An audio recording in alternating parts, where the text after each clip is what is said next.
أعوذ بالله من الشيطان الرجيم بسم الله الرحمن الرحيم كذبت قوم نوح المرسلين إذ قال لهم أخوهم نوح ألا تتقون إني لكم رسول أمين فاتقوا الله وأطيعون وما أسألكم عليه من أجر إن أجري إلا على رب العالمين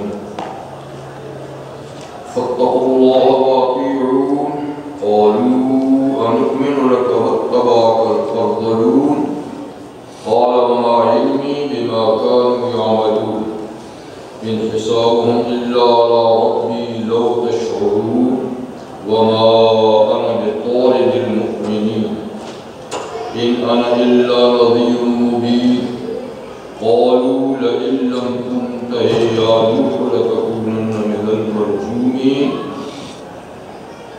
قال رب إن قومي كذبون فافتح بيني وبينهم فتحا ونجني ومن معي من المؤمنين فأنجيناه ومن معه في الفلك المشحون ثم أغرقنا بعد الباقين إن في ذلك لآية وما كان أكثرهم مؤمنين وإن ربك لهو العزيز الرحيم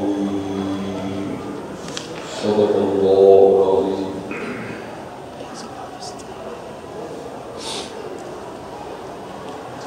سورۃ الشعراء کی آیت نمبر 105 سے 122 تک آیات کا تلاوت ہے.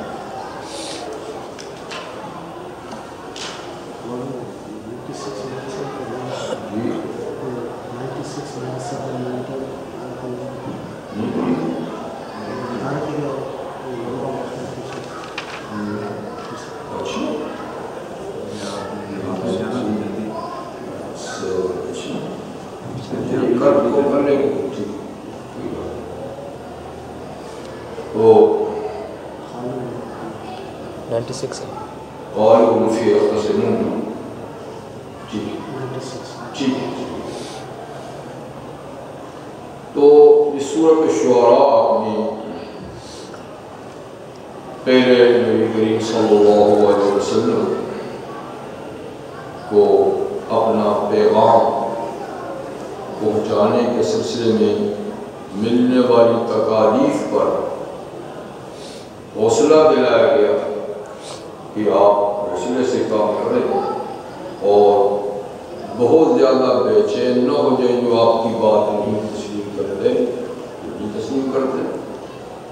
اس لیے کہ فرمایا کہ اگر ہم چاہیں تو ان کو جبراً بھی مسلمان بنا سکتے ہیں اور کوئی ایسی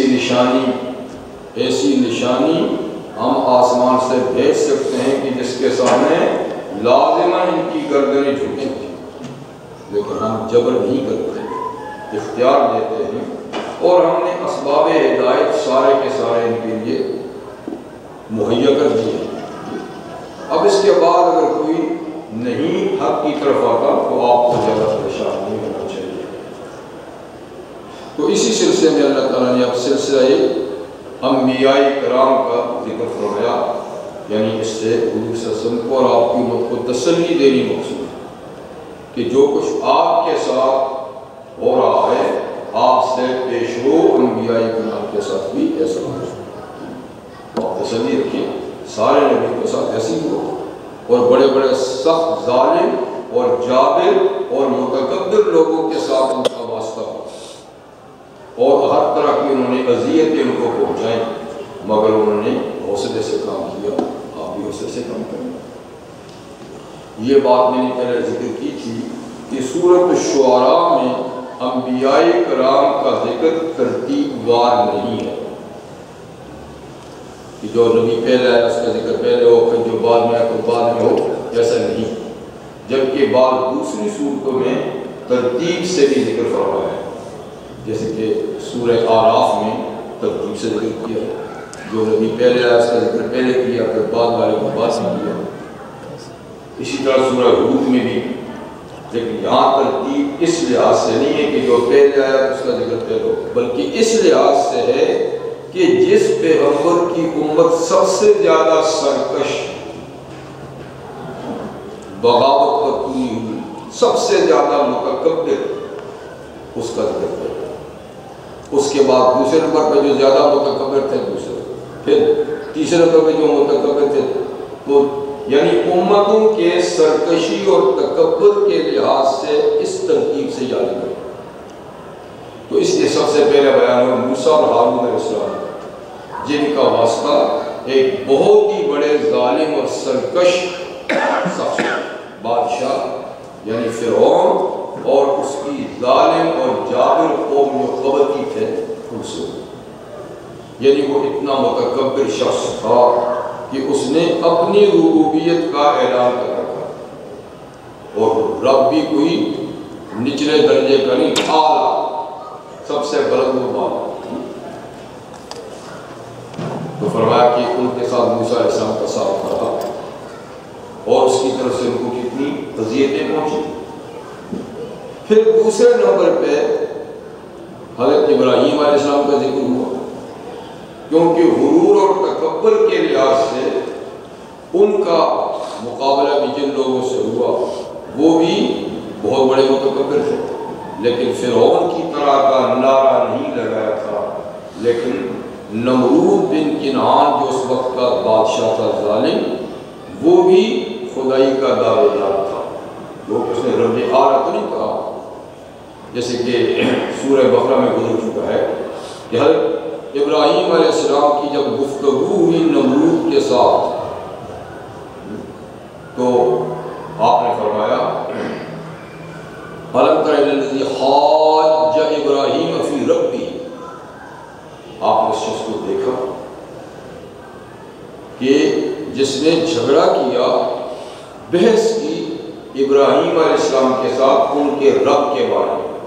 اچھا ان مطلب رب تو میں ہوں، آپ کون سے رب کی باتیں کرتے ہیں؟ فی ربی، اور کیوں کیا؟ ان آتا اللہ، اس لیے کہ اللہ نے اس کو حکومت دے رکھی تھی، اور حکومت کے نشے میں اتنا بدمست ہو چکا تھا کہ وہ اپنی حقیقت بھول گیا تھا۔ تو کرسی بھی تو بڑی زبردست ہے، جو اس پہ براہمان ہو جائے، سیاہ سفید کا مالک بن جائے، اور پھر وہ لوگ تو کوئی 5 سال 4 سال کے لیے تو نہیں ہوتے تھے، وہ تو ایک دفعہ بیٹھا تو عمر بھی ماشاءاللہ ان کی 200 300 400 سال تو عمر ہی ہوتی تھی، اور جو ایک دفعہ بیٹھا تو نمرود بن کنعان شروع میں اللہ کو مانتا تھا، موحد اللہ کا مانتا تھا، لیکن 400 سال جب وہ تخت شاہی پہ بیٹھا اور اس نے دیکھا ارد گرد تو کوئی میرے مقابلے میں ہے ہی نہیں، 400 سال بلا شرکت غیرے جب اس نے حکومت کی تو وہ دماغ اس کا کر لیا، خدا تو نہیں میرے مقابلے میں۔ تو جب ابراہیم علیہ السلام نے کہا نہیں میاں خدا تو خدا ہے، تو اس نے کہا رب کے بارے میں بہت ابراہیم نے کیا کہا؟ ربی الذی یحیی و یمیت، میرا رب وہ ہے جو موت و حیات کا مالک ہے، جو زندگی دیتا ہے جو موت دیتا ہے۔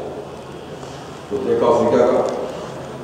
آنا احیی و امیت، کیا کہتا ہے؟ میں بھی زندگی موت دیتا ہوں،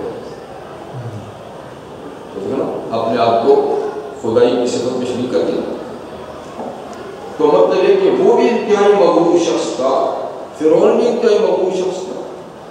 پھر اس کے بعد حضرت نوح علیہ السلام، حالانکہ یہ ترتیب کی ریاست سب سے پہلے ہونا چاہیے، لیکن تیسرے نمبر پر، اس لیے کہ ان کے زمانے میں کوئی مغرور بادشاہ تو نہیں تھا، لیکن جس قوم کے لیے مبعوث کیا وہ سب قوم متکبر اور مغرور، پوری قوم مغرور اور متکبر تھی۔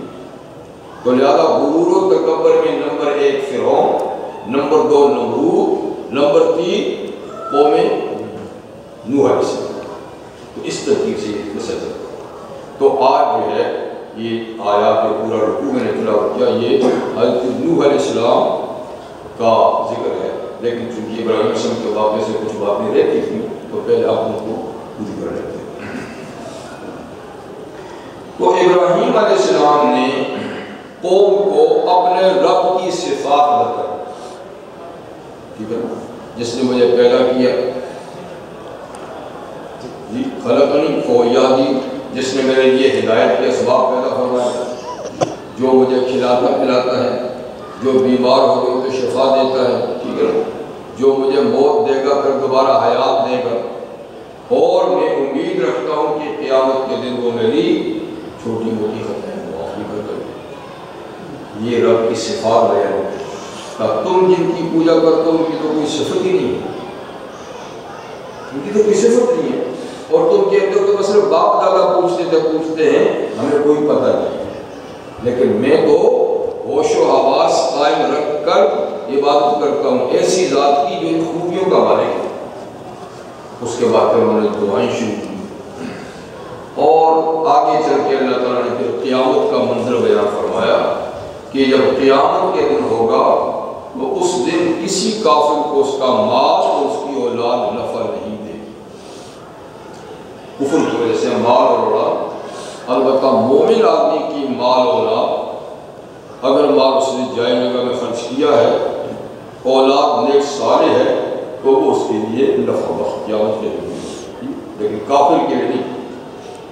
فرمایا کہ جس کو اللہ نے قلب سلیم عطا فرمایا، کفر اور شرک سے، ریا سے، نفاق سے جو دل پاک عطا فرمایا، تو اس کا ہر عمل اس کے لیے مفید ثابت ہوگا۔ یہ بھی ارشاد فرمایا کیونکہ قیامت کے دن جنت مومنوں کے قریب کر دی جائے گی، یعنی فاصلے ہٹا دیے جائیں گے، اور جہنم کافروں کے سامنے ظاہر کر دی جائے گی، اور پھر الٹے اور اونٹے منہ کو جہنم میں ڈال دیے جائیں گے۔ یہاں بیان ہوگا تو اس وقت ان سے کہا جائے گا کہ لوگ جن کی تم عبادت دنیا میں کرتے تھے، یہ مشکل گھڑی ہے، تو کیا وہ تمہارے کام آئیں گے؟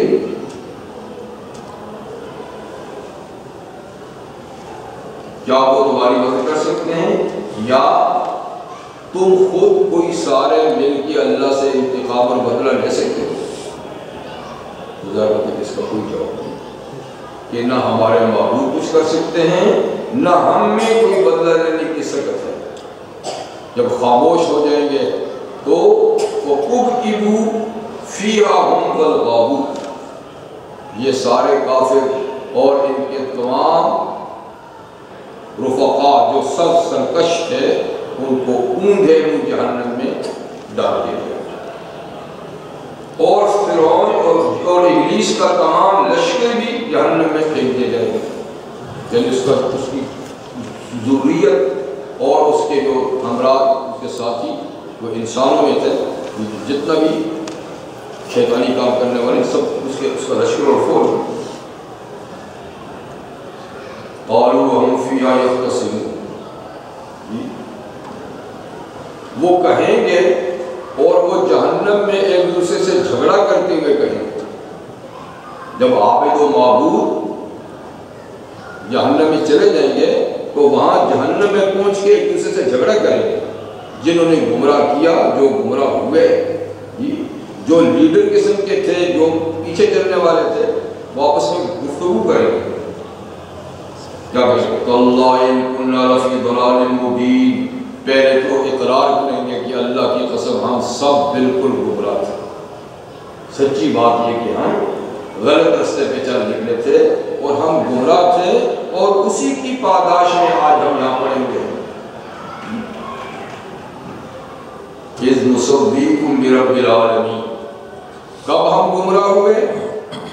اپنے معبودوں سے کہیں گے، چاہے وہ معبود بت ہوں گے، چاہے وہ معبود گمراہ لیڈر ہوں گے، جنہوں نے ان کو ہدایت حق سے ہٹایا، غلط رستوں پہ لگایا، تو کیا کہیں گے؟ ہم گمراہ تھے۔ کب گمراہ ہوئے؟ اِذْ نُسَوِّيكُم بِرَبِّ الْعَالَمِينَ، جب ہم نے تم کو رب العالمین کے برابر ٹھہرایا۔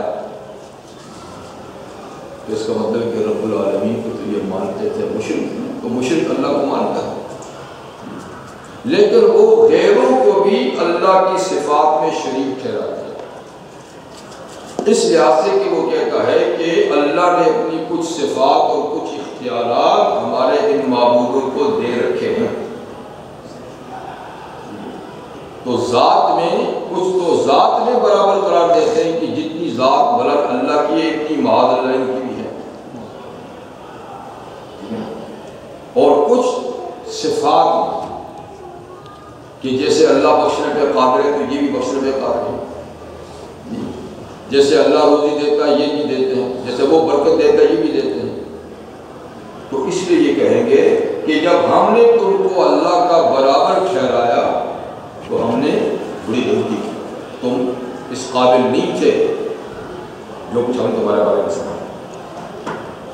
اور پھر کہیں گے وَمَا أَضَلَّنَا إِلَّا الْمُجْرِمُونَ، اور ہمیں گمراہ نہیں کیا مگر مجرم لیڈروں نے۔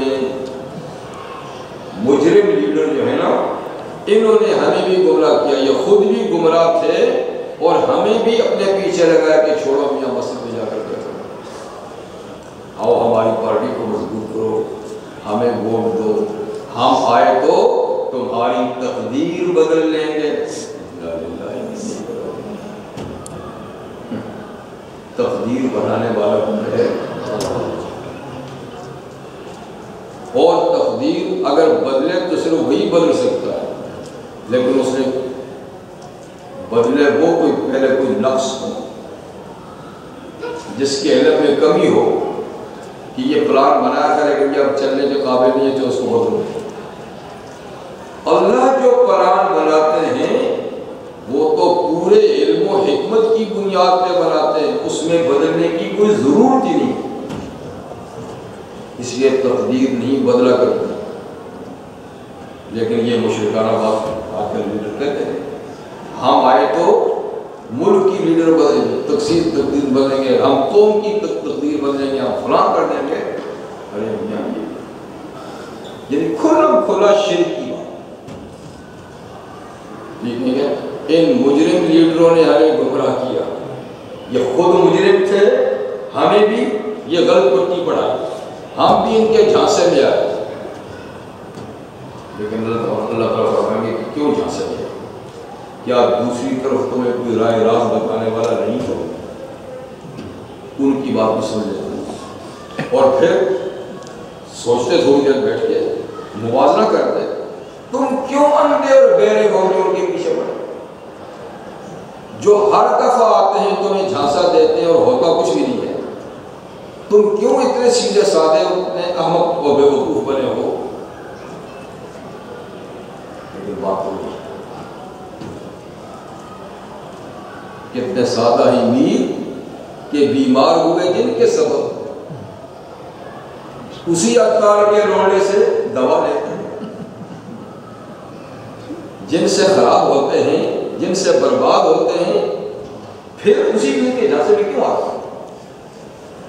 تو جو اللہ کی رزاقیت پر مالکیت پر یقین نہیں لائے گا وہ یوں ہی دھکے کھاتا رہے، وہ یوں ہی مجرموں کے داؤ پیچ میں آتا رہے۔ تو خیر یہ وہاں کہیں گے کہ ہمیں تو ان مجرموں نے جو خود بھی اللہ سے غافل تھے ہمیں بھی بغاوت پہ آمادہ کیا، لیکن اب کیا کریں؟ اب پچھتاوے کیا اب جہنم میں آئے ہو تو اب پچھتاوا کسی کام کا نہیں ہے۔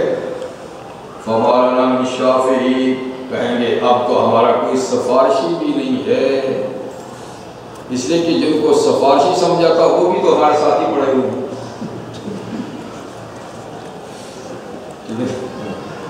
ہم تو ڈوبے تھے سنا تمہیں بھی لیٹ ڈوبے تھے، تو وہ سفارشی بھی نہیں پڑے، تو اب کوئی سفارشی بھی نہیں ہے۔ وَلَا صَدِيقٍ حَمِيمٍ، اور کوئی سچا دوست بھی نہیں ہے، جنہیں دوست بنایا تھا فراڈ نکلا، وہ بھی ہمارے ساتھ ہی پڑے گئے۔ لیکن فَلَوْ أَنَّ لَنَا كَرَّةً فَنَكُونَ مِنَ الْمُؤْمِنِينَ، لیکن یہ پچھتاوا فضول ہے۔ اب اگر ہمیں دوبارہ دنیا میں جانے کا چانس مل جائے تو ہم پکے سچے ایماندار ہو جائیں گے۔ اب اگر ہمیں یہاں سے دوبارہ ایک موقع مل جائے دنیا میں جانے کا تو ہم بالکل مومن ہوں گے کہ ایک بات بھی سنو، لیکن اللہ تعالیٰ نے دوسری جگہ میں ارشاد فرمایا ہے سورہ انعام میں کہ یہ بھی فضول بات ہو، پہلے تو وہاں سے آنے کا کوئی قاعدہ قانونی نہیں، اور اگر فرض کریں ہم ان کو دنیا میں بھیج بھی دیں لَعَادُوا لِمَا نُهُوا عَنْهُ وَإِنَّهُمْ لَكَاذِبُونَ، اللہ فرماتا ہے پھر وہی کرتوت دہرائیں گے جو پہلے کرتے رہے، اور یہ بالکل جھوٹے ہیں، بالکل جھوٹے ہیں کہ اگر ہمیں دنیا میں بھیج دیا گیا تو اب ہم ان کے جھانسے میں نہیں آئیں گے اور پکے مومن ہوں گے نہیں۔ ہم جانتے ہیں ان کی فطرت کو کہ یہ بھیج بھی دیا جائے نا تو یہ لَعَادُوا لِمَا نُهُوا عَنْهُ پھر پلٹ کے وہی کام کریں گے جن سے ان کو روکا گیا، وَإِنَّهُمْ لَكَاذِبُونَ۔ تو فِي ذَلِكَ الْآيَةُ، اللہ تعالیٰ فرماتے ہیں دیکھو حضرت ابراہیم علیہ السلام اور ان کی قوم کی بات چیت اور گفتگو میں اللہ کی قدرت کی بڑی نشانی ہے، اس میں بھی بہت بڑا سبق ہے ہدایت کا بھی۔ وَمَا كَانَ أَكْثَرُهُم مُؤْمِنِينَ، اور حضرت ابراہیم علیہ السلام کی امت کے اکثریت بھی مومن نہیں تھے، بلکہ ان کے ملک سے تو 3 ہی آدمی نکلے تھے ایماندار، خود ابراہیم علیہ السلام، ان کی اہلیہ حضرت سارہ، ان کے بھتیجے حضرت لوط علیہ السلام۔ تو جتنی زندگی وہاں کٹی، 7 سال جیل میں رہے، جیل سے نکالے کو آگ کے لاوے میں پھینکے گئے، اتنے بڑے بڑے مناظر دیکھ کر بھی قوم ٹس سے بس نہیں ہوئی، کوئی ایمان نہیں لایا، تو اکثریت ان کی ایماندار نہ تھی، اور اکثریت کبھی ایماندار ہوئی بھی نہیں، ہمیشہ اقلیت ایماندار ہوئی، اور ایمانداروں میں بھی پھر مخلص اور زیادہ عقل اور وَإِنَّ رَبَّكَ لَهُوَ الْعَزِيزُ الرَّحِيمُ۔ اب اس کا تقاضا تھا کہ اکثریت جب گمراہ ہے تو ان کو ختم ہی کر دیا جائے، لیکن تیرا رب غالب ہے کہ انتقام لے، بدلہ لے اور فوری طور پر محاسبہ کرے، لیکن رحیم وہ بے حد مہربان بھی ہے، جلد بازی نہیں کرتا، لیکن جلدی تو نہیں کرتا۔ نبّئ عبادی انی انا الغفور الرحیم، اے میرے محبوب پیغمبر آپ میرے بندوں کو کہہ دیجئے کہ میں غفور الرحیم ہوں، بہت بخشنے والا، بے حد مہربان، لیکن وَأَنَّ عَذَابِي هُوَ الْعَذَابُ الْأَلِيمُ، میرا عذاب بھی انتہائی دردناک، انتہائی دکھ دینے والا ہے، جو میرے عذاب کے شکنجے میں آیا تو پھر نکلنے کے چانس بھی نہیں۔ تو غفور الرحیم بھی ہوں لیکن عذاب علیم بھی ہے، عزیز ذوالانتقام بھی۔ تو نجاس کے تحمل پر کہ بے ڈھب ہے گرفت اس کی، نجاس کے تحمل پر کہ بے ڈھب ہے گرفت اس کی، ڈر اس کی دیر گیری سے کہ سخت ہے انتقام اس کا۔ اللہ پکڑتا تو بہت دیر سے ہے، لیکن جب پکڑتا ہے تو بھی قوموں کا ہاتھ آنے والا ہے۔ دیکھو ایسا پکڑتا ہے کہ جھاڑو پھیر جاؤ، نام و نشان مٹا کر، ٹائم بھی بہت بہتر ہے۔ اب تیسرے نمبر پہ ہے قوم نوح علیہ السلام۔ حالانکہ اپنی ترتیب کے لحاظ سے یہ پہلا واقعہ ہونا چاہیے، لیکن ان کے زمانے میں کوئی جابر اور ظالم بادشاہ نہیں تھا، البتہ مغرور اور متکبر قوم کے ساتھ ان کا سابقہ تھا، اور اللہ نے ان کو غیر معمولی طویل عمر عطا فرمائی تھی، جو کسی نبی کی اتنی عمر نہیں تھی۔ تو ان کی امت کی کئی جنریشن اس میں گزری، لیکن یہ ماشاءاللہ جوان ہیں، اور 950 سال مسلسل ایک نسل جاتی ہے تو نہیں سمجھتی، دوسری نسل کو سمجھ آتے ہیں، تیسری نسل کو سمجھ آتے ہیں، نسلوں پہ نسلیں جاتی ہیں، لیکن اگلی نسل والے دوسروں کو وصیت کر جاتے ہیں، بچوں کو دیکھو یہ دیوانہ ہے، اس کی بات نہیں سنو۔ وہ جب بوڑھے ہوتے وہ جانے لگتے ہیں اپنی اولاد کو سمجھتے ہیں کہ اس کی بات نہیں سنو۔ تو 950 سال کی طویل جدوجہد قوم کی طرف سے مارے پڑتی ہیں، زبانی اذیتیں ہوتی ہیں، جسمانی تکالیف ہوتی ہیں، استہزاء و مذاق اڑائے جاتے ہیں، لیکن اللہ کے نبی جو حوصلہ نہیں ہارا، مار مار کے بے ہوش کر کے وہ سمجھتے کہ اب یہ چند لمحوں کا مہمان ہے، چلے جاتے ہیں، لیکن اللہ نے کام لینا ہوتا ہے تو وہ ٹھیک ہو جاتے ہیں، جب ٹھیک ہوتے تو پھر میدان میں نکل آتے ہیں۔ اور جتنے بھی طریقے ہیں سمجھانے کے، وہ سارے کے سارے طریقے آپ نے استعمال فرمائے۔ قال رب انی دعوت قومی لیلا ونہارا، سورہ نوح میں ہے، فرمایا کہ میرے پروردگار میں نے اپنی قوم کو راتوں کو بھی دعوت دی اور دنوں کو بھی دعوت دی۔ اسررت لهم واعلنت لهم اسرارا، اعلنت لهم اسررت، کھلے عام جلسے عام میں بھی ان کو دعوت دی اور چپکے چپکے ایک ایک کے کام میں بھی جا کر بات کی۔ یعنی جتنے بھی طریقے ہو سکتے ہیں سمجھانے کے، وہ سارے طریقے میں نے ان پہ آزمائے، لیکن ساری جد و جہد کا نتیجہ 80-82 آدمی، 80-82 خود اپنی بیوی بھی نہیں مانی، اپنا ایک بیٹا یام جس کو کنعان بھی کہتے ہیں وہ بھی دشمنوں کا ساتھ رہا، تو بہرحال اتنی جد و جہد کی، اور اس کی وجہ کیا تھی؟ اور وہ قوم بڑی متکبر اور بڑی مغرور تھی۔ تو اخلاقیات میں، برے اخلاق میں سب سے بدترین خلق جو ہے تکبر ہے۔ دوسرے برے اخلاق بھی ہیں لیکن وہ نچلے درجے میں، یہ سب سے یوں سمجھیے کہ اخلاقیات میں کینسر، اور جس کے اندر تکبر آ جاتا ہے یہی قبول حق سے مانے ہوتا ہے، حق بات متکبر آدمی قبول نہیں کرتا۔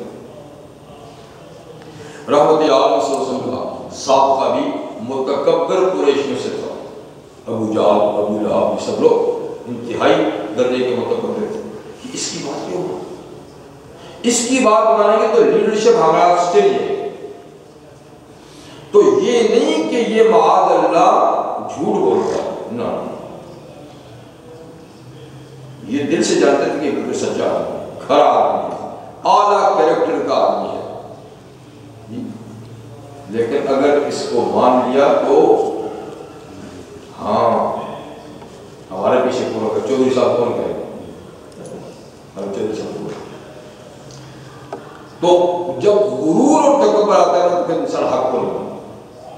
اس کے بعد سورہ نمل ہے، اس میں آئے گا اللہ تعالیٰ فرماتے ہیں وَجَحَدُوا بِهَا وَاسْتَيْقَنَتْهَا أَنفُسُهُمْ ظُلْمًا وَعُلُوًّا، کہ حضرت موسیٰ علیہ السلام کے دکھائے ہوئے معجزات فرعون اور اس کی قوم نے دیکھ کر جحدو، انکار کیا معجزات کا، اور کہا کہ یہ معجزہ نہیں ہے، کیا ہے؟ جھاجھل ہے۔ لیکن اللہ فرماتے ہیں وَاسْتَيْقَنَتْهَا أَنفُسُهُمْ، لیکن دل سے یقین کرتے تھے کہ یہ معجزہ ہے، دل سے یقین تھا کہ موسیٰ نبی ہے، یہ معجزہ ہے، سحر نہیں۔ لیکن اگر اس کے معجزے کو مان لیں تو اس کو نبی ماننا پڑے گا، اس کو نبی مان لیا تو پھر ان کو چودھری کو نہیں۔ یہ تو نہیں ہو سکتا کہ میں سینکڑوں سالوں سے حکومت کر رہا ہوں اور پھر میں تخت سے اتر جاؤں اور کسی کے پیچھے پھروں۔ تو تکبر تھا جس نے روکا اس کو ماننے سے۔ ابو جہل کو یقین تھا کہ اللہ کے رسول ہے، قرآن اللہ کی کتاب ہے، تو اس لیے کہتے ہیں کہ تکبر جو ہے نا، یہ آخر شیطان کیوں رانا جگہ آبا واستکبر، آدم کے سامنے جھکنے سے انکار کیا اور تکبر کیا۔ اس لیے فرماتے ہیں کہ جو متکبر ہیں اور جس کے دل میں ایک رائی کے دانے کے برابر بھی تکبر ہے، تو حضور نے فرمایا یہ جنت میں نہیں جائے گا، تاوقت کہ اس کا علاج نہیں ہے، اس کا آپریشن جہنم میں نہ ہو جائے۔ اس کا تکبر نکال کر، اگر وہ مومن بھی ہے اور دل میں تکبر ہے تو اس کو جہنم میں نکال کر پھر جنت میں دیتے ہیں۔ ایک ایماندار کا تکبر بھی یوں نہیں جاتا، فوراً چلا جائے۔ تو خیر اس قوم میں بھی غرور اور تکبر تھا۔ کذبت قوم نوح المرسلین، تکذیب کی نوح علیہ السلام کی قوم نے سارے ہی رسولوں کی۔ سوال یہ کہ سارے رسول کون تھے؟ وہ اکیلے تھے، قوم کے پاس اکیلے تو آئے تھے؟ تو جواب یہ ہے کہ ایک رسول کی تکذیب سارے رسولوں کی تکذیب ہے۔ ایک رسول کی تکذیب 1.25 لاکھ انبیاء اور رسول کی تکذیب ہے۔ کیوں؟ اس لیے کہ مشن ایک ہے، دعوت ایک ہے، پروگرام ایک ہے۔ اس لیے ایک نبی کے پروگرام کا نہ ماننا یہ سب انبیاء کرام کے پروگرام کو نہ ماننا۔ ایک نبی کی نبوت کا انکار سارے انبیاء کرام کی نبوت کا انکار ہے۔ ایک نبی سے استہزاء اور مذاق سارے نبیوں سے استہزاء کرنا ہے۔ اس لیے تو فرمایا کہ اس نے اس قوم نے ایک نوح کی نہیں کی بلکہ پورے انبیاء کرام کی تکذیب کر دی۔ اذ قال لهم نوح الا تتقون، جب ان کے بھائی نوح علیہ السلام نے ان سے کہا تم اللہ سے ڈرتے کیوں نہیں ہو؟ جو روش تم نے اختیار کیا ہے، جو رستہ تم نے اختیار کیا ہوا ہے، یہ تو خوف خدا نہ رکھنے والوں کا رستہ ہے، یہ تو نڈر لوگوں کا رستہ ہے۔ تمہیں اللہ کا خوف نہیں، تم اس رستے پہ جا رہے ہو، تم خدا سے کیوں ڈر رہے ہو؟ یا نوح علیہ السلام کو اس قوم کا بھائی کہا اس لیے کہ وہ اسی قوم کے فرد، اسی قوم کے ان کی برادری کے آدمی تھے، باہر سے نہیں آئے تھے۔ کچھ انبیاء ایسے بھی ہوتے تھے کہ دوسری قوم کے ہوتے تھے لیکن کسی اور قوم کی ہدایت کے لیے ان کو بھیجا جاتا تھا، جیسے یونس علیہ السلام انبیاء بنی اسرائیل میں سے تھے لیکن ان کو دعوت کے لیے عراق کے شہر نینوا بھیجا گیا، تو نینوا والے ان کے قومی بھائی نہیں تھے۔ لوط علیہ السلام عراقی تھے لیکن وہ شرقی اردن میں جو قومی لوط جانتے ہیں، جس کو قومی لوط کہتے ہیں، ان کی قوم اور برادری نہیں تھی، لیکن اللہ نے نبوت دے کر ان کی اصلاح کے لیے بھیجا۔ تو کچھ نبی تو دوسری قوم کے ہوتے تھے برادری کے لیکن کسی اور قوم اور برادری میں نہیں، لیکن زیادہ تر ایسا ہوتا تھا کہ جس برادری کے لیے بھیجتے تھے اسی برادری سے ان کو مبعوث کرتے تھے۔ تو یہ نوح علیہ السلام اسی برادری کے تھے جن کے لیے نبی بن کے تشریف لائے تھے۔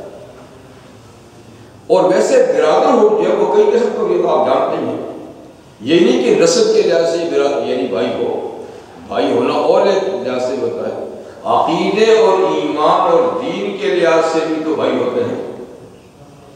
فَإِخْوَانُكُمْ فِي الدِّينِ، اللہ فرماتے ہیں اگر یہ مسلمان ہو جائے تو فَإِخْوَانُكُمْ فِي الدِّينِ، یہ تمہارے دینی بھائی ہو گئے۔ اور یہی برادر سب سے زیادہ مضبوط ہے جو دین اور عقیدے کی بنیاد پہ ہو۔ جیسے فرمایا المسلم اخو المسلم، ایک مسلمان دوسرے مسلمان کا بھائی ہے، چاہے وہ مشرق کا باشندہ ہے، مغرب کا ہو، جنوب کا ہو، شمال کا ہو، افریقہ کا ہو، یورپ کا ہو، ایشیا کا ہو، کہیں بھی ہو، عقیدہ ہے کہ تو بھائی۔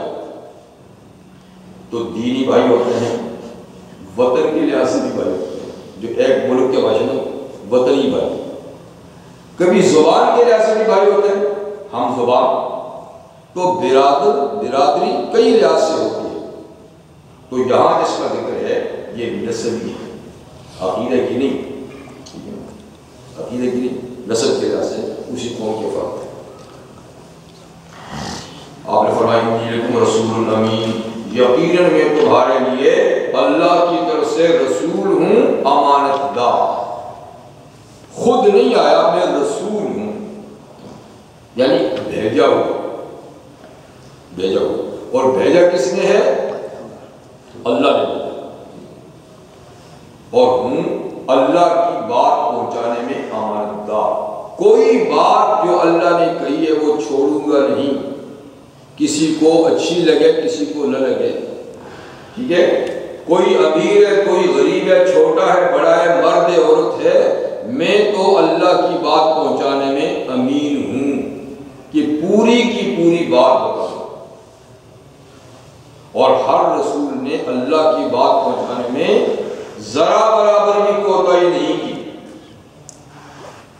بعض مفسرین نے یہ غلط بات لکھی ہے کہ حضرت یونس علیہ السلام سے فرائض نبوت میں کچھ کوتاہیاں ہو گئی تھی، یہ بالکل غلط بات ہے، 100% غلط ہے، رسول ایسا نہیں، وہ اور باتیں اس کو اور رنگ دے دیا گیا، وہ بات اور ہے، فرائض نبوت میں کبھی کوتاہی کوئی بھی نہیں کرتا، ٹھیک ہے۔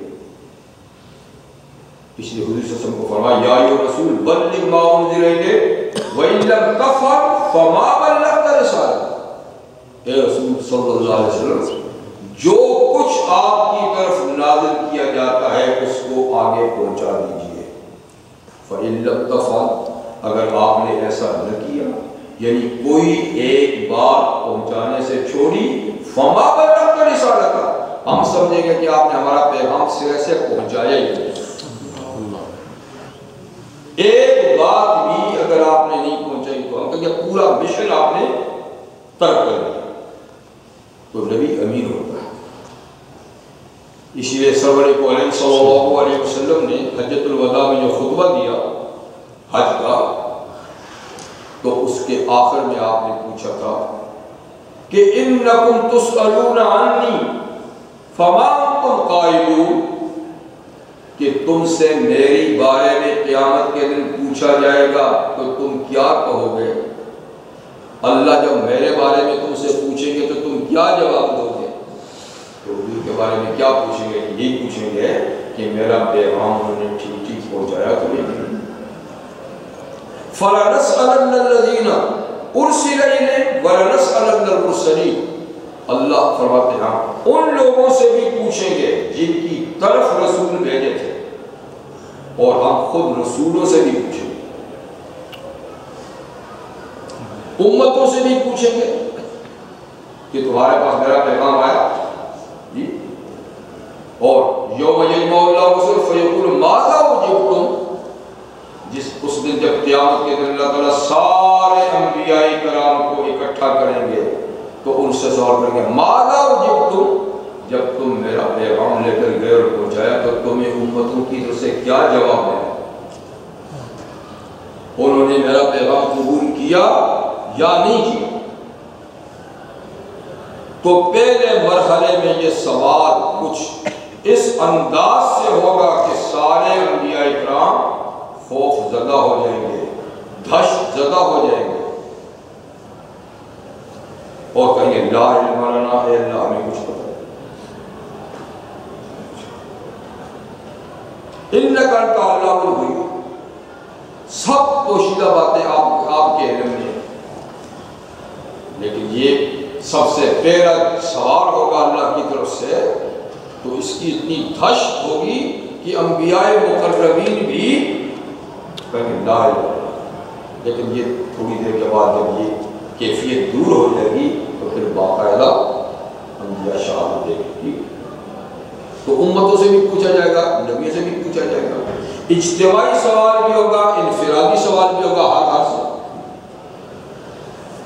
تو خیر رسول میں یہ کر رہا ہے تو نبی سے تم پوچھا کہ تم کیا جواب دو گے؟ تو صحابہ نے فرمایا نشہد انک قد ادیت وبلغت ونصحت، ہم شہادت دیں گے کہ آپ نے اللہ کی امانت پوری کی پوری ادا کی، ہمیں بلغت، آپ نے اللہ کا ہر پیغام ہم تک پہنچایا، ونصحت، اور آپ نے پوری دل سوزی کے ساتھ بات بتائی، پوری خیر خواہی کے ساتھ، بھلائی کے ساتھ ہمیں پیار اور محبت سے اللہ کا پیغام دیکھا۔ حضور صلی اللہ علیہ وسلم نے دنیا میں اقرار لیا اپنے ان امتوں سے جن کو ڈائریکٹ پیغام پہنچایا، اور پھر ان کی ذمہ داری لگائی الا فلیبلغ الشاہد الغائب، جو تم میں حاضر ہیں جن تک میرا پیغام پہنچا ہے وہ آنے والی نسلوں تک اس پیغام کو پہنچا دو، میری ذمہ داری پوری ہوگی، ذمہ داری اب تم پہ آئے۔ تو رسول نے کہا امین ہوگا. فَاتَّقُوا اللَّهَ وَأَطِیعُونِ، سو اللہ سے ڈرو اور میرا کہا مانو، میری اطاعت کرو، کیونکہ میں اللہ کا نمائندہ ہوں اور اس کا پیغام تمہیں پہنچا رہا ہوں.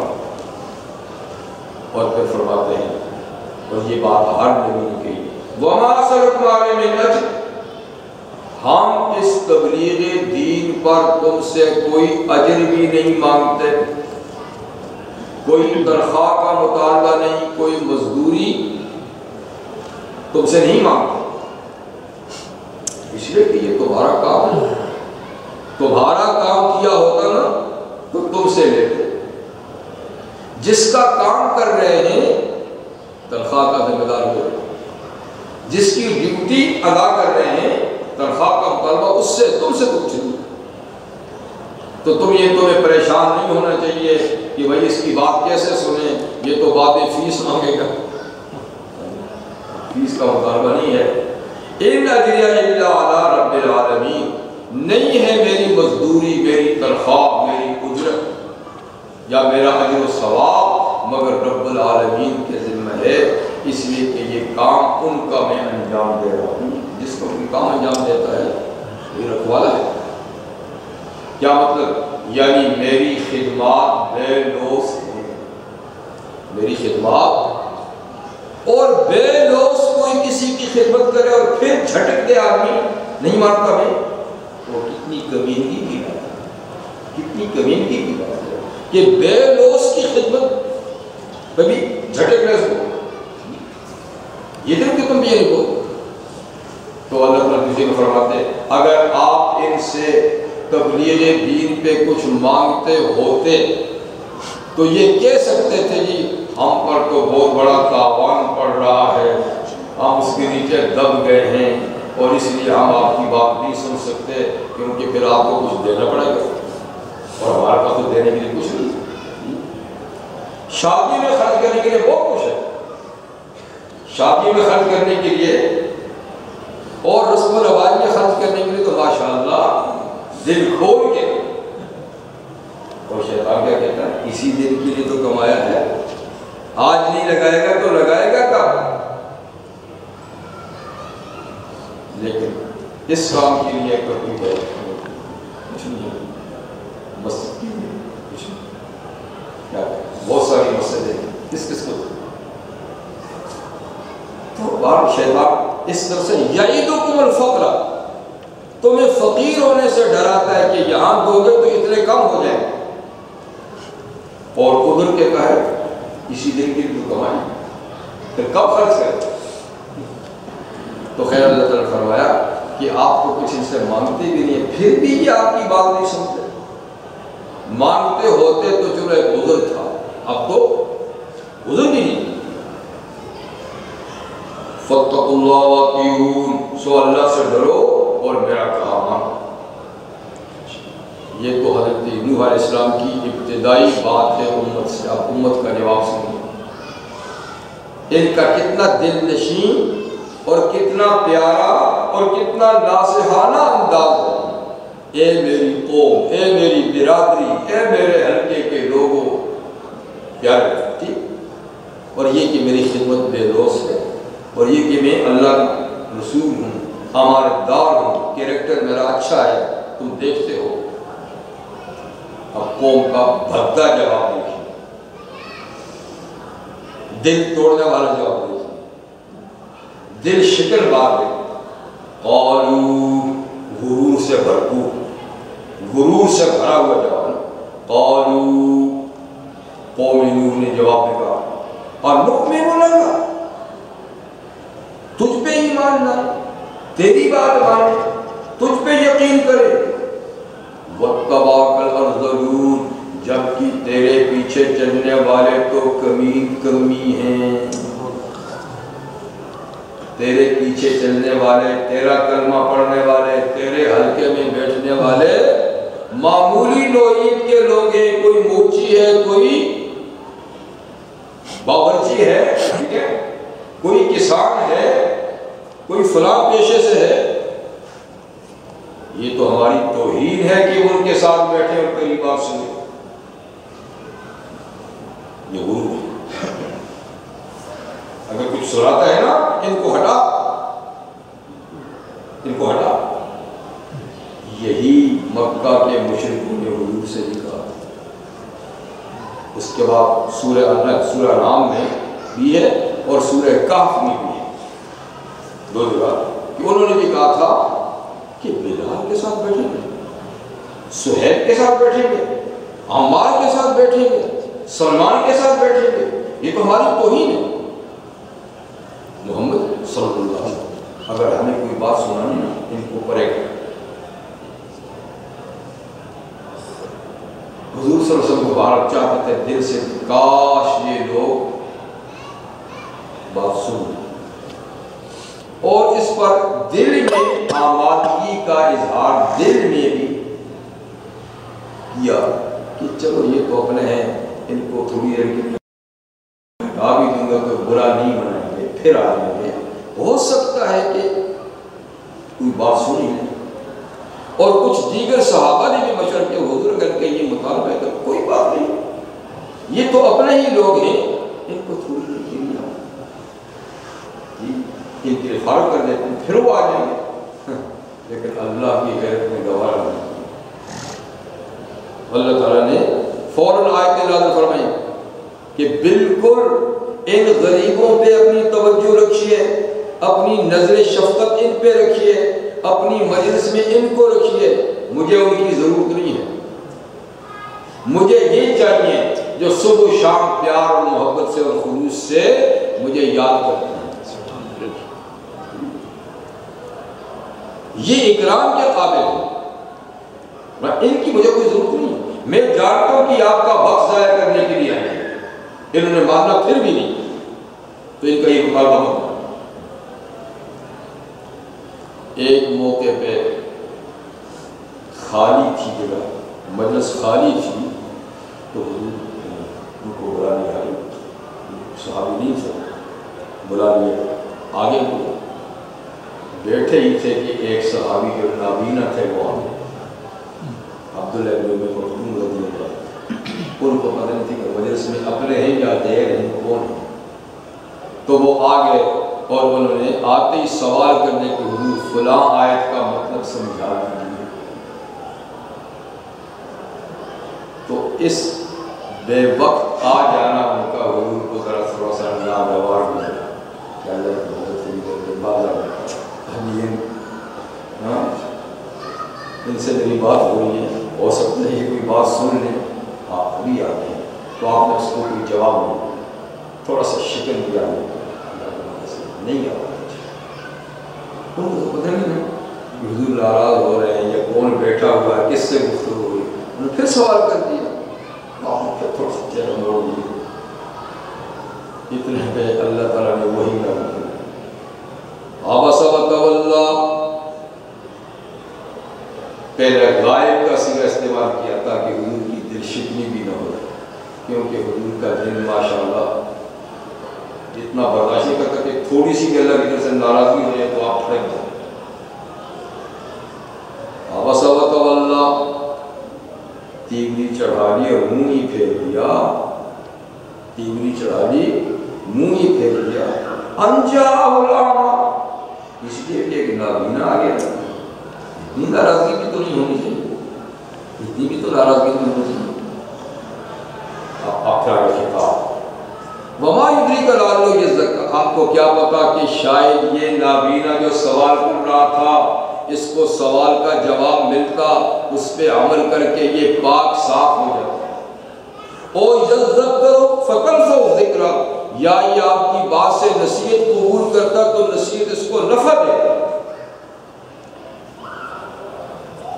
اما من استغنا، آپ کی اشارہ نہیں کرتا، کوئی آیا کوئی نہ سمجھ یہ قریب قریب کرا بھرے. اما من استغنا، لیکن یہ جو لاپرواہ ہیں، جو بے پرواہ ہیں، جن کو ہماری چاہت ہی نہیں ہے، فَانْقَلُوا تَسُبْتَ، آپ ان کے پیچھے پڑیں گے، آپ ان کے پیچھے پڑیں، ان کو منوانا چاہتے ہیں. وَمَا عَلَيْكَ أَلَّا يَزَّكَّىٰ، آپ کے ذمہ یہ بات نہیں کہ یہ کیوں پاک نہیں ہوئے. پاک وہ ہوگا جو پاک ہونا چاہے گا۔ یہ تو اتنے نجس اور ناپاک ہیں غرور و تکبر کے پتلے کہ یہ تو پاک ہونا ہی نہیں چاہتے، اور آپ کی ذمہ داری بھی نہیں ہے کہ آپ ان کو پاک کریں۔ وَأَمَّا مَنْ جَاءَكَ يَسْعَىٰ، لیکن وہ جو دوڑتا ہوا طلب لے کے آیا ہے آپ کے پاس، جَاءَكَ يَسْعَىٰ وَهُوَ يَخْشَىٰ، اور وہ مجھ سے ڈرتا بھی ہے، وَأَنْتَ عَنْهُ تَصَدَّىٰ، تو آپ اس سے لاپرواہی کرتے ہیں۔ تو دیکھا کس لطفیہ انداز سے اللہ تعالیٰ نے بات اپنے نبی سے فرمائی، ان کو رہنے دیجیے، اس کو سمجھائیے، جو سمجھ کے فائدہ اٹھائے گا، جو فائدہ نہیں اٹھاتا اس کے ساتھ سر کھپانے کی کیا ضرورت۔ تو بھائی بات یہ ہے، فَاتَّقُوا اللَّهَ وَأَطِیعُونِ، انہوں نے کیا جواب دیا؟ آپ کی بات پہ ایمان لائے، وَاتَّبَعَكَ الْأَرْذَلُونَ، اور آپ کے پیچھے چلنے والے تو معاذ اللہ ثم معاذ اللہ رذیل قسم کے لوگ ہیں، معمولی قسم کے لوگ ہیں، کمین قسم کے لوگ ہیں، ان کے ساتھ بیٹھنا ہماری شان کے خلاف ہے۔ ہم تو چودھری ہیں، ہم تو وڈیرے ہیں، خان ہیں، سردار ہیں، ہاڑیوں کے ساتھ بیٹھیں۔ یہ سندھ کی اصطلاح قال وما علمی بما كانوا يعملون، جب انہوں نے یہ غرور و تکبر سے بھرپور جواب دیا اللہ کے نبی کو، تو اللہ کے نبی نے پھر بھی کس انداز سے جواب دیا ہوتے ہیں؟ قال وما علمی بما كانوا يعملون، آپ نے فرمایا مجھے پتہ نہیں کہ یہ کیا عمل کرتے ہیں، مجھے پتہ نہیں کہ یہ کیا عمل کرتے ہیں، یعنی اس لیے کہ اللہ کے ہم تو عمل دیکھا جائے گا، اللہ کیا پیشہ نہیں دیکھا جائے گا، ٹھیک ہے، کہ یہ صنعت کار ہے یہ نہیں دیکھیں گے، یہ کسان ہے یہ نہیں دیکھیں گے، اللہ کے ہاں عمل دیکھا جائے گا، اور مجھے معلوم نہیں کہ ان کے عمل کیسے ہیں، اس لیے کہ دل تو اللہ کا ہوتا ہے۔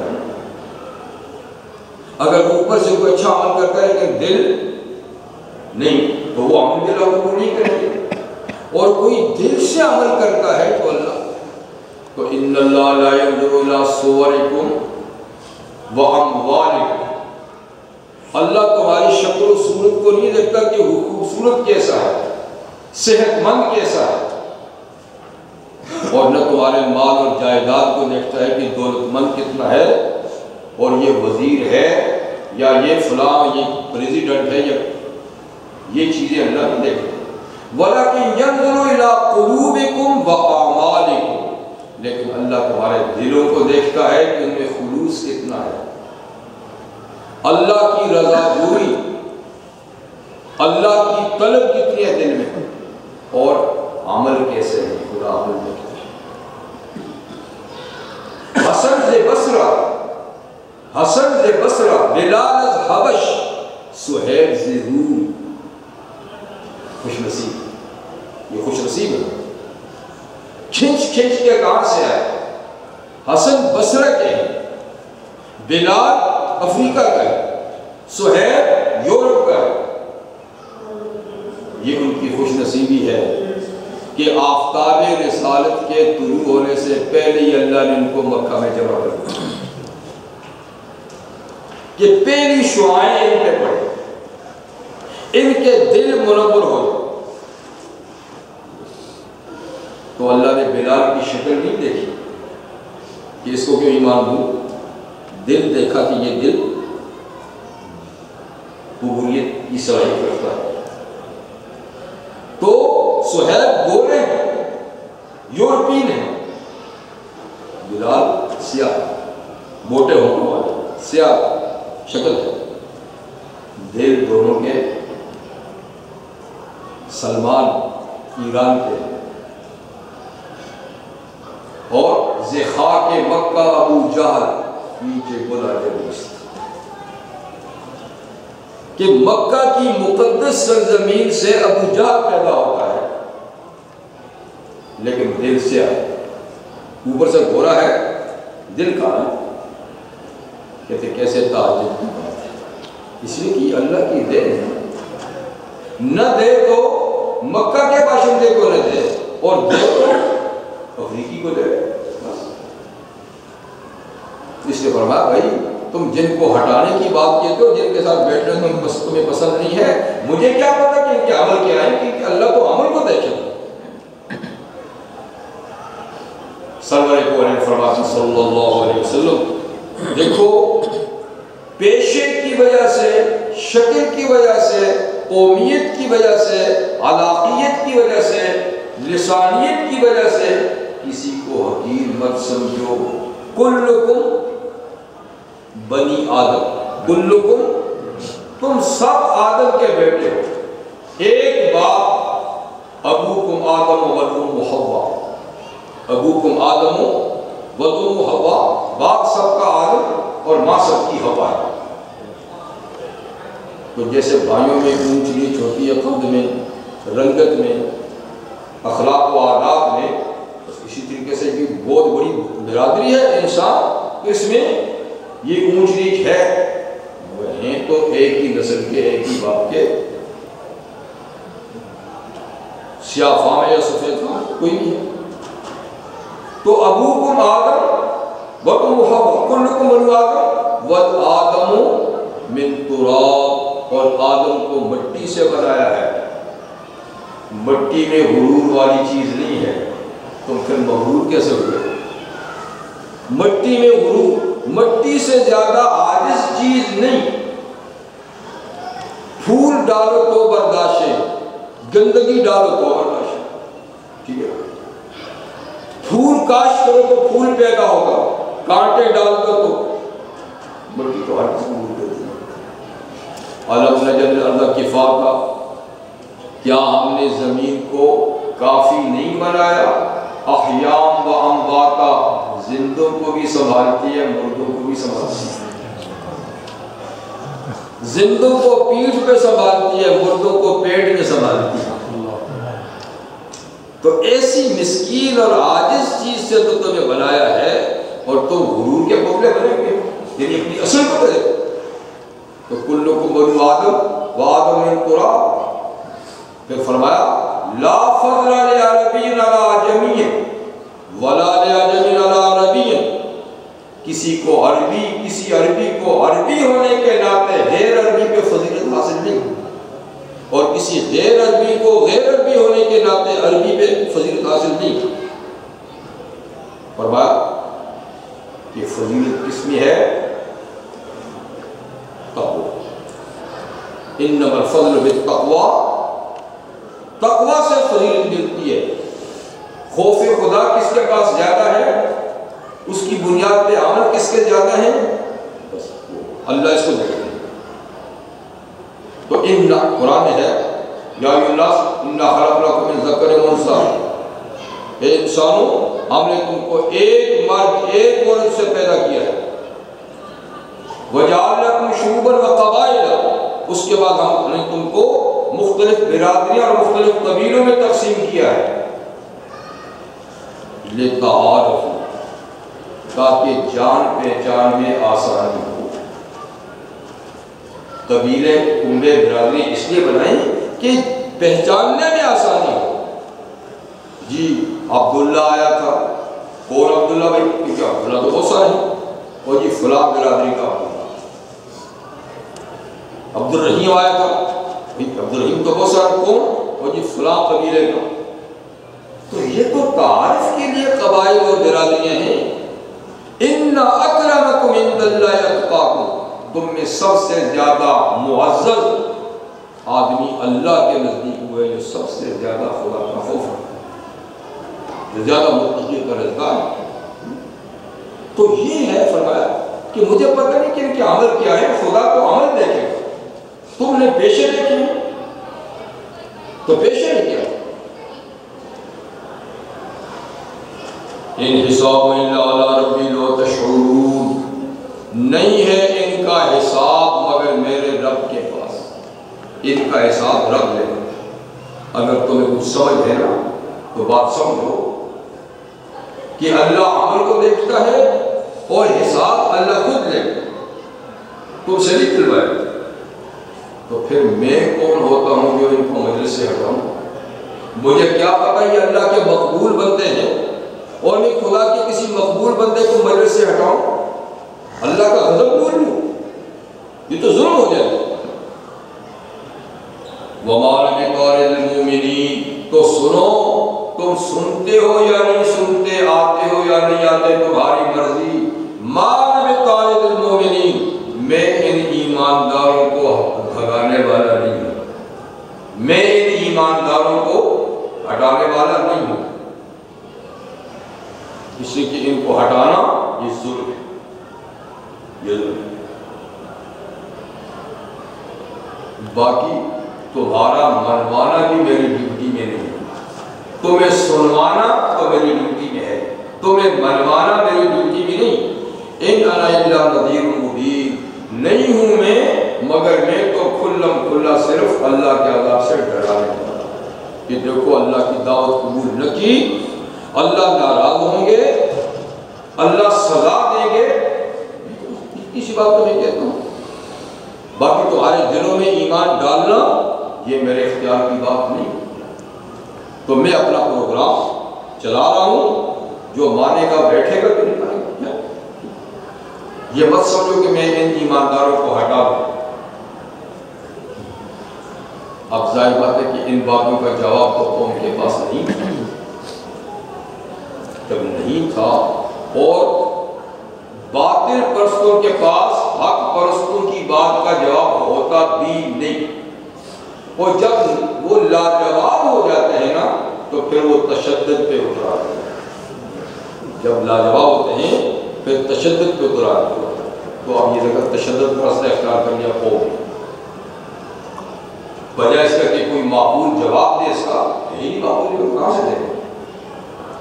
تو قوم نے کہا لَئِن لَّمْ تَنْتَهِ يَا لُوط، اگر باز نہ آئے آپ اے لوط ان باتوں سے جو آپ کر رہے ہیں، اگر آپ باز نہ آئے ان سے، لَتَكُونَنَّ مِنَ الْمَرْجُومِينَ، تو پھر جو دنیا میں سب سے سخت ترین سزا ہے نا، آپ اس کے مستوری ہو جاؤ گے، اور وہ آپ کو دیں گے، اور وہ کیا ہے؟ رجم کی سزا۔ رجم جانتے ہیں؟ سنسار، پتھر مار مار کے زندگی کو ختم کرنا، یہ بہت پرانی سزا ہے۔ اور اسلام میں یہ بدکار آدمی جو شادی شدہ ہو اور بدکاری کرے اور وہ جرم اس پر ثابت ہو جائے 4 شہادتوں سے یا اپنی 4 دفعہ اقرار کرنے سے، تو اس کی سزا اسلام نے بھی مقرر کی۔ لیکن اسلام سے پہلے جس پہ سب سے زیادہ ظلم ڈھایا جاتا ہوتا نا، اس کی سزا دیتے ہیں۔ تو نوح علیہ السلام کے لیے قوم نے یہی سزا کی بات کی کہ اگر آپ باز نہ آئے اپنی اس دعوت دینے سے، تو آپ ضرور مرجوم لوگوں میں سے ہو جاؤ گے، یعنی رجم کیے ہوئے لوگوں میں سے ہو جاؤ گے، کھلے عام لے جا کے ہم کھڑا کر کے آپ کو پتھر مار کر۔ اور یہ محض دھمکی نہیں، انہوں نے اپنے طور پہ کئی دفعہ حضرت نوح علیہ السلام کے ساتھ یہ زیادتی کی، مارا پیٹا، بھی اذیت پہنچائی، اور اتنا مارا کہ اپنے خیال سے وہ چند گھڑی کے مہمان ہیں اور کپڑا ڈال کے چلے جاتے تھے، لیکن اللہ نے تم سے کام لے رہا تھا 950 سال، یہ ٹھیک ہو جائے گا۔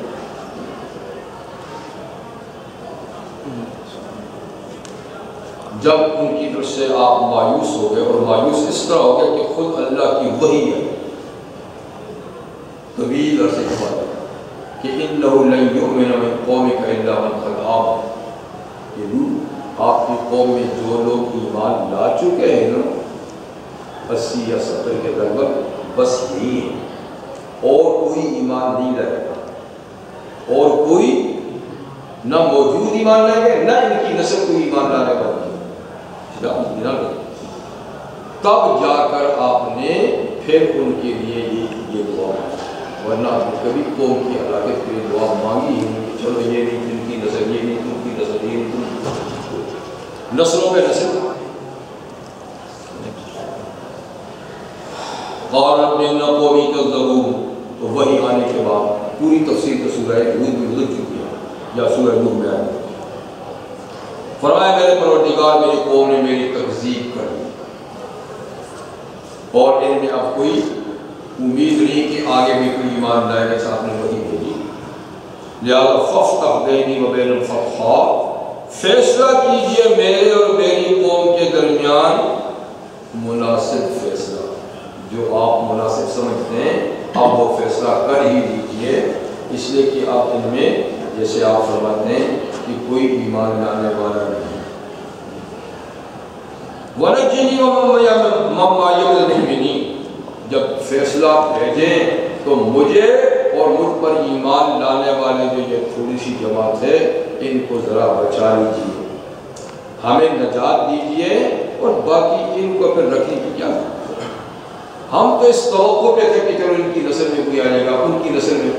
جب آپ بھی کہتے ہیں کہ اب نسل بعد نسل میں کوئی ایمان نہیں لائے گا تو پھر اس زندگی سے زندگی کو صاف کر دیں ورنہ یہ رہے تو کوئی اندیشہ ہے کہ جو ایماندار ہیں ان کو بھی نہ برگلا کے رہ دیں. تو اللہ تعالیٰ کی طرف سے فیصلہ آ گیا.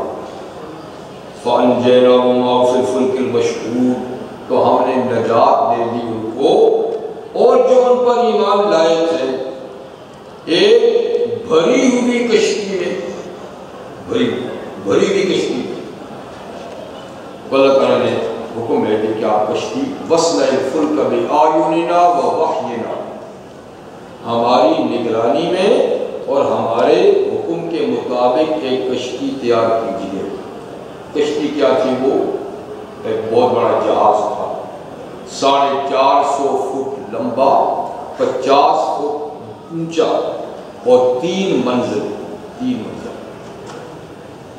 ایک منزل میں آدمی دوسرے میں جانور جوڑا جو نسل سے چلتے ہیں اور تیسرے میں پھوٹ جانوروں کو بھی کرنے کی. تو یہ جہاز بڑا پھر اس کے سب سوار کیے تو بھری ہوئی کشتی. ثم اغرقنا بعد الباقی پھر ان کو اس میں بٹھایا اور باقی مادہ جو لوگ تھے کشتی کے علاوہ سب کو ہم نے ڈبو دیا. آسمان سے بارش مسلسل دوسرا دھاگ زمین کے سوتے پھوٹ گئے جگہ جگہ سے پانی زیر زمین جتنا ذخیرہ تھا پانی کا ڈبو لگایا. سمندروں میں تلاطم ہو گیا اس نے پانی پھینکنا شروع کر دیا تو بس پانی چڑھتے پوری زمین پانی سے بھر گئی. ایسے بھی آپ کو پتہ ہے کہ زمین کے 3 حصے پانی ہے ایک حصہ خشک ہے. جو ایک حصہ خشک تھا یہ بھی بڑے سمندر میں شامل ہو گیا اور تورات کے مطابق یعنی بائبل کے مطابق جو دنیا میں سب سے اونچا پہاڑ ہے 30 فٹ پانی اس سے بھی اونچا ہوگا. تو کوئی خشک جگہ نہیں ہے یعنی اوپر آسمان اور نیچے سمندر سے لیکن بیچ میں کشتی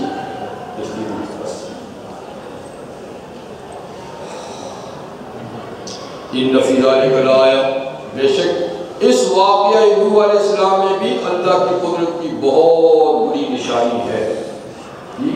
اور اتنی بڑی نشانی اور تاریخی واقعہ ہونے کے باوجود وما کان اکثر المؤمنین اکثر لوگ پھر بھی ایمان لانے والے ہیں.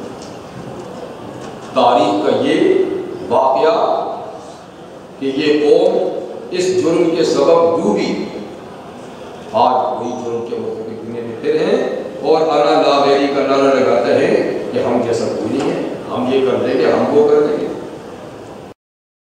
کوئی سکتے عبرت کے لیے حاصل کرتا کہ اس قوم کا کیا حشر ہوا وہ حشر کہیں ہمارا نہ ہو جائے. تو کہیں اللہ تعالیٰ تھپیڑے تو لگاتے ہیں اب بھی سونامی آ گئی زلزلہ ہو گیا ابھی کیوں ہوتے ہیں پھر کیوں نہیں ہوتے اس لیے کہ حضور سے فرمایا جب گناہ بڑھیں گے تو پوری قوم تو غرقاب نہیں ہوگی پوری قوم تو صفحہ اصلی سے نہیں مٹے گی لیکن اللہ تعالیٰ سبق دلانے کے لیے وَلَنُذِيقَنَّ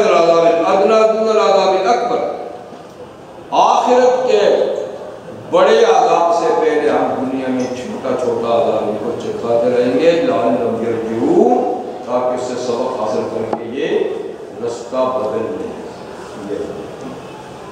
لیکن بہر فرمایا کہ پھر بھی اکثر لوگ ایماندار، آج بھی اکثر لوگ ایماندار ہیں، ورنہ طوفان نوح کو قبول نہیں کرنا سادہ سمجھ کے کام ہے۔ وَإِنَّ رَبَّكَ لَهُوَ الْعَزِيزُ الرَّحِيمُ، اور بے شک آپ کا پروردگار وہ غالب ہے جو چاہے جس وقت چاہے انتقام لے، لیکن وہ بے حد مہربان ہے، جلدی عذاب نہیں دیتا اور بہت سوچنے سمجھنے کے لیے وقت دیتا۔